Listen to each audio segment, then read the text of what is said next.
So hello guys, welcome back to another video. आपका स्वागत है दूसरे वीडियो में। और इसमें हम आज कवर करने जा रहे हैं एनालिटिकल कांस्टेंट, जो कि हमारा फैट्स एंड ऑयल्स का, जो हमने फर्स्ट पार्ट में देखा था कि फैटी एसिड्स क्या होते हैं, उसके रिएक्शंस, फैट्स एंड ऑयल्स, उसका डिफ्रेंशिएशन देखा था। ये हमारा सेकेंड पार्ट जिसमें हम कवर करने जा रहे हैं एनालिटिकल कॉन्स्टेंट्स।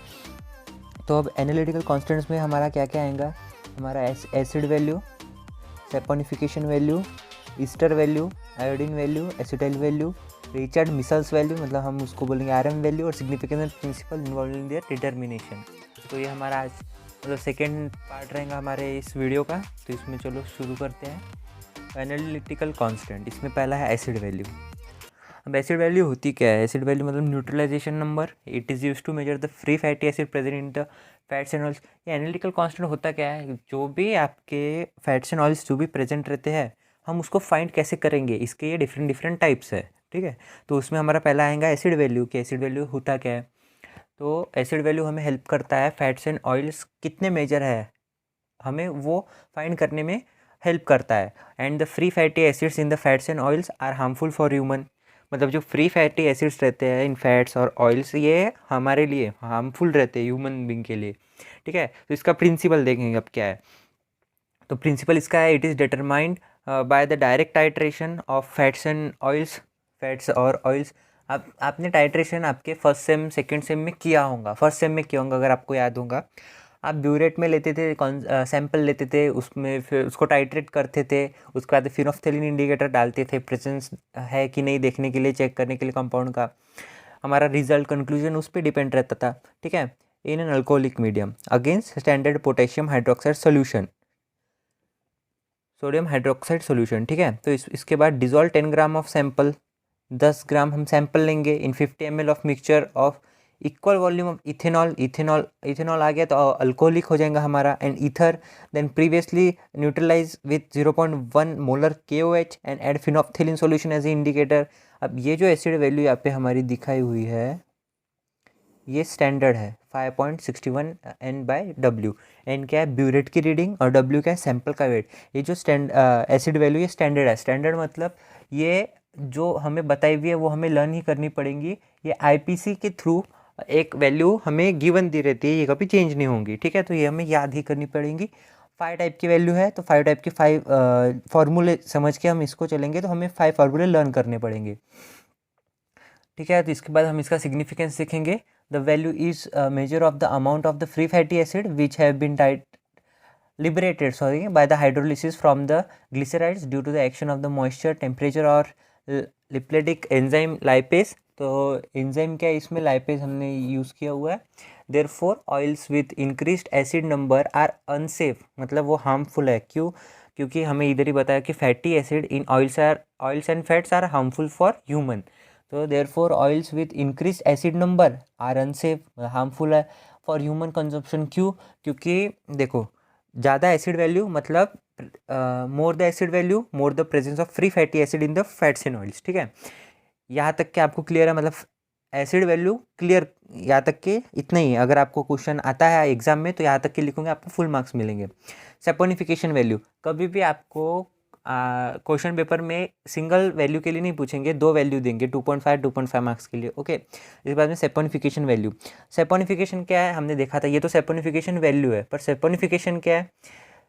सैपोनिफिकेशन हमने जो देखा था उसमें क्या था? सैपोनिफिकेशन हमें बताया था कि formation of soaps and salt is known as saponification, ठीक है। तो सैपोनिफिकेशन को हम इसमें, it is the number of mg मतलब milligrams of KOH required to saponify 1 gram of fat and oil, ठीक है। इसमें कितना KOH लगेगा किसे? टू सैपोनिफाई करने में फैट्स एंड ऑयल्स को। It is the measure of average molecular weight of fatty acids present, मतलब जितना फैटी एसिड प्रेजेंट रहेगा आपके सॉल्यूशन में, उतने इसका मेजर रहेगा एवरेज मोलिकुलर वेट का, ठीक है। इसका प्रिंसिपल क्या है? तो saponification is the process by which the fatty acids in the triglycerides और fats are hydrolysed by an alkali to give glycerol and potassium और sodium salts of fatty acids.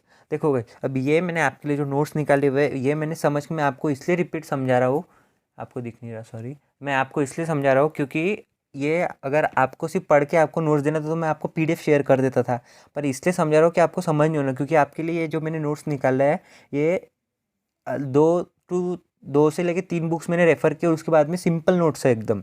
बात दूसरी, इसमें अगर आप देखोगे तो उसमें बहुत बड़े बड़े पैरा दिए हुए हैं, इसमें छोटे छोटे पॉइंट्स में आपको एक्सप्लेन किया हुआ है अच्छे से। ठीक है, ये आप देख लो अच्छे से, एक बार अंडरस्टैंड कर लो, खुद को एक बार समझा लो कि क्या क्या है, कैसा कैसा है। रिवाइंड करके देखो वीडियो, फिर से देखो, अपने दोस्तों को बताओ। ठीक है, इसके बाद में हम नेक्स्ट देखेंगे। A known quantity of fats and oils is refluxed with an excess amount of alcoholic KOH। Reflux मतलब यहाँ पे है टू प्यूरिफाई, मतलब अगर हम किसी, रिफ्लक्स मतलब प्यूरिफाई होता है सीधा सीधा। इसके बाद में after saponification he titrate against a standard acid, मतलब एक स्टैंडर्ड एसिड के साथ हम इसे टाइट्रेट करेंगे। Sample is titrated with 0.5 molar HCl, उसको हम रीडिंग को A देंगे।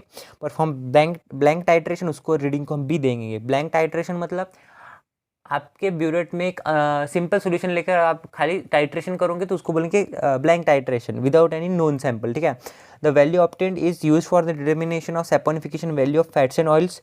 इसके बाद में phenolphthalein solution used as a indicator. इसमें फिनोप्थिलीन डाला, पिछले वाले में भी हमने फिनोप्थिलीन इंडिकेटर यूज़ किया था। अब इसकी सैपोनिफिकेशन क्या है, 58.05 in bracket B minus A by W। तो W हमारा वेट ऑफ सैंपल, B हमारा ब्लैंक टाइट्रेशन का रीडिंग, A हमारा सैंपल इज भी टाइट्रेटेड 0.5 मोलर HCl के साथ वाला रीडिंग। ठीक है, इसके बाद में हम इसका देखेंगे सिग्निफिकेंस क्या है इसका। The magnitude of saponification value gives an idea about the average molecular weight of the oils and fats. ठीक है, इसके बाद में molecular weight of fat is equals to mg of KOH divided by saponification of value. इसका ही मतलब क्या है, सैपोनिफिकेशन वैल्यू अगर इंक्रीज होगी तो मॉलिक्यूलर वेट कम होगा। देखो मॉलिक्यूलर वेट अगर हमने यहाँ पे लिखा है तो अगर ये बढ़ेगा, इन्वर्सली प्रोपोर्शनल है ना, अगर ये बढ़ेगा तो ये कम होगा, ये कम होगा तो ये बढ़ेगा। वो आपके यहाँ पे नीचे बताया हुआ है, ये हमारा सैपोनिफिकेशन वैल्यू डन है यहाँ पे। ठीक है, तो हमारे 2 हो गए यहाँ पे। Third one is are ester value. Ester value होता क्या है, ये आपको इसलिए लाइन बाय लाइन समझा रहा हूँ क्योंकि ये इंटरलिंक्ड है, एक के बाद एक लिंक्ड है। तो ईस्टर वैल्यू क्या होती है, the ester value is defined as the number of milligram of KOH required to saponify the ester in 1 gram of sample. For example, in a monograph, the specification are written as 125 to 164, indicated that the ester value is 125 to 164। इसके बीच में ही रहेंगी। the ester value defined as the number of milligram of KOH, मतलब milligram KOH के required है किसके लिए, to saponify the ester in 1 gram of sample. मतलब देखो मिलीग्राम के KOH सेपोनिफाई करेंगे किसको, ईस्टर को, इन 1 ग्राम। ये जो 1 ग्राम है ये इंपॉर्टेंट है, 1 ग्राम ऑफ सैंपल। नीचे तो एग्जाम्पल दिया हुआ है, अब पढ़ लेना एक बार ठीक से। ठीक है, इसके बाद में हम इसका देखेंगे प्रिंसिपल क्या है। इसका प्रिंसिपल है, it is determined by titration. ठीक है, it is determined by titrating the sample of oil and fat in alcoholic medium with against 0.5 molar HCl। HCl क्या हमारा, सीधी सीधी बात है, HCl हमारा एसिड आ गया यहाँ पे। It is determined by the titrating the sample of oil and fat in alcoholic medium with against 0.5 molar HCl। Method क्या हम कैसे करेंगे, weigh accurately about 2 gram of sample. ये आप समझ लो ध्यान से प्लीज़, क्योंकि आपको ये आगे जाके कभी भी काम आ सकता है और ये आपने पहले भी किया हुआ है आपके फर्स्ट सेमिस्टर में, इसलिए आपको याद भी होगा ये। तो weigh accurately about 2 gram of sample at 25 ml of ethanolic KOH। Boiled water, reflux मतलब to purify, condense on the water bath for 1 hour जैसे हम करते थे, at 20 ml of water on in it. ठीक है, the titration excess the alkali with 0.5 molar HCl using a further 0.2 ml of phenolphthalein. ये phenolphthalein indicator हर इसमें आता है, सिर्फ एक को छोड़कर वो आगे है। ठीक है, the repeat the operation without sample मतलब blank titration. The difference between the titration repeating the represents the alkali required the saponify the esters. उसका फॉर्मूला क्या है, ईस्टर वैल्यू। अब देखो ईस्टर वैल्यू मतलब saponification value minus acid value. इसलिए आपको कैसे बोला था दोस्तों कि एक के बाद एक समझ लेना, एक के बाद एक समझेंगे तो कैसे इंटरलिंक्ड है, तो हमें प्रॉब्लम नहीं जाएंगी कि फिर अगर हमें ये क्वेश्चन है कि Easter value saponification value minus acid value क्यों। ठीक है, तो इसीलिए एक के बाद एक समझना इंपॉर्टेंट है। तो इसका सिग्निफिकेंस देखेंगे। The ester value shows that the amount alkali consumed in the saponification of the ester and is the possible identify and differentiate the fats with this value। ठीक है। यहाँ तक के इसका मतलब क्या हुआ, द ईस्टर वैल्यू शोस, मतलब वो क्या हमें क्या बताता है, that the amount alkali, alkali मतलब KOH और NOH कितना कंज्यूम हुआ टू सेपोनिफाई, सेपोनिफिकेशन का आपको पता है कि सोप्स एंड सॉल्ट्स में कन्वर्ट जो करता है, कितना KOH और NOH मतलब कि हमारा अल्कली कितना सेपोनिफाई हुआ of the ester and is possible to identify, मतलब कितना ये हुआ कि हम कितना आइडेंटिफाई कर सके कि कितना ईस्टर सेपोनिफाई हुआ। ठीक है, मतलब जितना ज़्यादा अल्कली कंज्यूम हुआ उतना ज़्यादा हमारा सेपोनिफिकेशन हुआ, किसका, ईस्टर का। सिंपल लैंग्वेज में अगर एक बार नहीं समझा तो प्लीज़ रिवाइंड करके सुन लो, क्लियर कर लो, डाउट बिल्कुल भी मत रखो दिमाग में, क्योंकि आगे जाके प्रॉब्लम नहीं आना होना। ठीक है, इसके बाद में हम देखेंगे what is iodine value. Iodine value, it is the number of grams of iodine that would add to C to double bond C present in the long of the fats and oils। अब इसको आपको मैं easy language में सब बताता हूँ, कितने ज़्यादा हमारे कार्बन के बॉन्ड टूटेंगे और कितने वहाँ पे हमारा आयोडीन लगेंगे, मतलब जितने ज़्यादा आयोडीन बॉन्ड उतने ज़्यादा कार्बन के बॉन्ड। ये सीधे लैंग्वेज में समझ लो आयोडीन वैल्यू होता क्या है। इसका प्रिंसिपल क्या है वो देखेंगे। इसका प्रिंसिपल है, the oil fat sample taken in the carbon tetrachloride is treated with known excess of iodine monochloride solution in glacial acetic acid. ये जो है ये हमें अब इतने थोड़े ध्यान में रखने पड़ेंगे कि क्या कौन से एसिड हमने यूज़ किया, किसके साथ रिएक्शन क्या है, ट्रीट क्या किया हमने। The excess of iodine monochloride is treated with potassium iodide.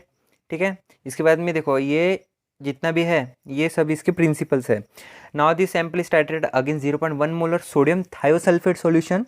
Star solution is use as indicator. देखो आपको बोला था ना, सब इसमें फेनोप्थिलीन है और इसमें अकेले में स्टार सॉल्यूशन यूज़ किया है as an indicator. For estimation of liberated iodine उसको हम ए देंगे, देन परफॉर्म ब्लैक टाइट्रेशन उसको बी देंगे। नीचे इसका फॉर्मूला है। अभी इसका सिग्निफिकेंस क्या है देखो आपको पता है, जितनी ज़्यादा आयोडीन वैल्यू आपको दिख नहीं रहा, सॉरी, जितनी ज़्यादा आयोडीन वैल्यू उतनी ज़्यादा नंबर ऑफ डबल बॉन्ड्स, किसके, कार्बन के। ये ध्यान में रखो, ये सबसे बड़ा सिग्निफिकेंस है। तो इसके बाद में हम चलते हैं नेक्स्ट हमारी इस वैल्यू पे, दैट इज एसिटाइल वैल्यू।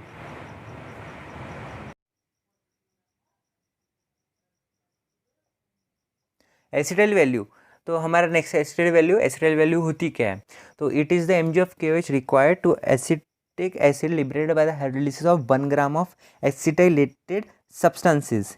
ठीक है, ये इसके बाद में इसका प्रिंसिपल क्या है, it is determined through saponification value, boil the 10 gram of sample, वही हम टाइट्रेशन करेंगे 2 आवर्स के लिए। उसके बाद 600 ml वाटर डालेंगे, बॉईल करेंगे 30 मिनट्स के लिए, उसको फिर सेपरेट करके वॉश करेंगे।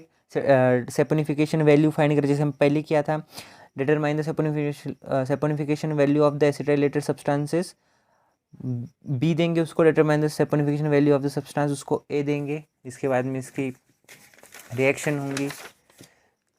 ठीक है, देखो आप यहाँ पे देख सकते हो, तो एसिटाइल वैल्यू हमारा आया कहाँ से, तो फैटी एसिड है, यहाँ पे एसिडिक अनहाइड्रेट है यूज़ किया हमने, उसका फैटी एसिड, तो उसके बाद में देखो एसिटाइलेटेड फैटी एसिड बना, यहाँ पे यहाँ का OH यहाँ पे लगा, इसका हाइड्रोलिसिस हुआ, इसके बाद में KOH हमने ये किया तो न्यूट्रलाइज हुआ। तो यहाँ पे जो आपको नीचे दिख रही वैल्यू, ये इसकी standard value, acidic value, value means standard value means इसका फॉर्मूला है कि हम इसे कैसे फाइंड करेंगे। तो ए मतलब saponification of the substance, B saponification value of the acetyl substance. ठीक है, इसका सिग्निफिकेंस है, देखो इसमें क्या है सिग्निफिकेंस में, एसिटाइल वैल्यू जितनी ज़्यादा more the amount of free fatty acid, मतलब एसिटाइल वैल्यू हमें क्या हेल्प करते हैं फाइंड करने में कि इसके फ्री फैटी एसिड्स कितने हैं, अमाउंट क्या है कि कितनी प्रेजेंट है। ठीक है, तो ये हमारा एसिटाइल वैल्यू है जो कि लास्ट वैल्यू है। इसके बाद में रिचर्ड मिशेल्स नंबर, मतलब RM वैल्यू होती किसके लिए, RM वैल्यू होती है कि रेंसिडिटी ऑफ बटर, मतलब बटर कितना प्योर है कि ख़राब हो गया। ये फाइंड करने के लिए हम किस वैल्यू से फाइंड कर सकते हैं, हमारे पास रहती है RM value to measure the purity of the butter. ये हमारे जनरली MCQs में पूछते हैं, नहीं तो 5 मार्क्स क्वेश्चन में आपको जैसे पहले बताया उसमें पूछ सकते हैं। ठीक है, it is useful in testing the purity of the butter since it contains a good concentration of volatile fatty acid. इसमें मतलब ब्यूटेरिक एसिड आते हैं, कैप्रोइक एसिड आते हैं, कार्बोलिक एसिड आते हैं। उसके बाद में यहाँ पे हमने अगर 5 ग्राम ऑफ फैट लिया एज एन एग्जाम्पल, तो उसमें देखो तो उसके भी डिवाइडेशन है, एक वोलेटाइल फैटी एसिड और एक नॉन वोलेटाइल फैटी एसिड। तो वोलेटाइल में आते हैं वाटर सॉल्युबल मतलब वोलेटाइल, और इसमें वाटर इनसॉल्युबल मतलब नॉन वोलेटाइल। ये आपको ध्यान रखना ही पड़ेगा। तो वोलेटाइल फैटी एसिड में अगर हमने जरूर नॉर्मल KOH के साथ किया तो उसको न्यूट्रलाइज होता है। ठीक है, न्यूट्रलाइज हो जाएगा। तो नॉन वोलेटाइल का क्या है, पोल्केसन्स वैल्यू, पोलेंस्क वैल्यू, उसको पोलेंस्क वैल्यू बोलते हैं। तो उसके बाद में एग्जाम्पल क्या, butter, short chain fatty acid, RM value 25 to 30, ठीक है। While RM value is less than 1 for more other edible values, मतलब दूसरे एडिबल वैल्यूज़ के कंपैरिजन में RM वैल्यू हमेशा 1 से कम रहेंगी, मतलब जो वैल्यू उनकी रहेंगी उनके वैल्यू से 1 वैल्यू से कम रहेंगे, मतलब उनका 25 है तो इसका 24 रहेगा, ठीक है। इसके बाद में इसका प्रिंसिपल देख लो। प्रिंसिपल बहुत ईजी इसका, fat is saponified using glycerol alkali solution and acidified by sulphonic acid to liberate free fatty acids. The liberated fatty acids are distilled and the steam volatile fatty acids are coalesced as a condensate. The cooled condensate of the volatile fatty acid is filtered for separation of water soluble and water insoluble fatty acid, मतलब separate करेंगे किसको, water soluble और water insoluble को, ठीक है, मतलब volatile और non volatile, ठीक है। तो water soluble fatty acid is liberated with alkali to give RM value. Thus adulteration of butter can be easily tested by this sensitive RM value. देखो ये नाम सिर्फ इतने बड़े बड़े हैं, अगर आपको लगता होगा कि RM वैल्यू क्या है, एसिड वैल्यू क्या है, ठीक है, तो ये कुछ भी नहीं है। आपको अब आपको सब क्लियर होगा, आई होप सो दैट। और इसके बाद में अगर कुछ भी डाउट रहता है आप कमेंट सेक्शन में पक्का पूछो। इसके बाद में हमारे टॉपिक से रिलेटेड हम पूरा टॉपिक कवर करेंगे, सिलेबस का ट्राई करेंगे कवर करें।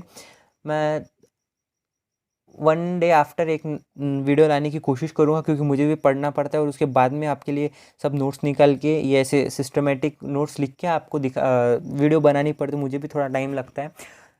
तो होप सो आप ऐसे वीडियोस के लिए इंटरेस्टेड हो। तो इसके बाद में हम इसका सिग्निफिकेंस देखते हैं। It is a measure of water soluble steam volatile fatty acid, specially butyric acid and caproic acid present in the oil और fat, butter fat, Captain butyric acid, glycerides and no other fat contained it, so RM value is high for the butter fat.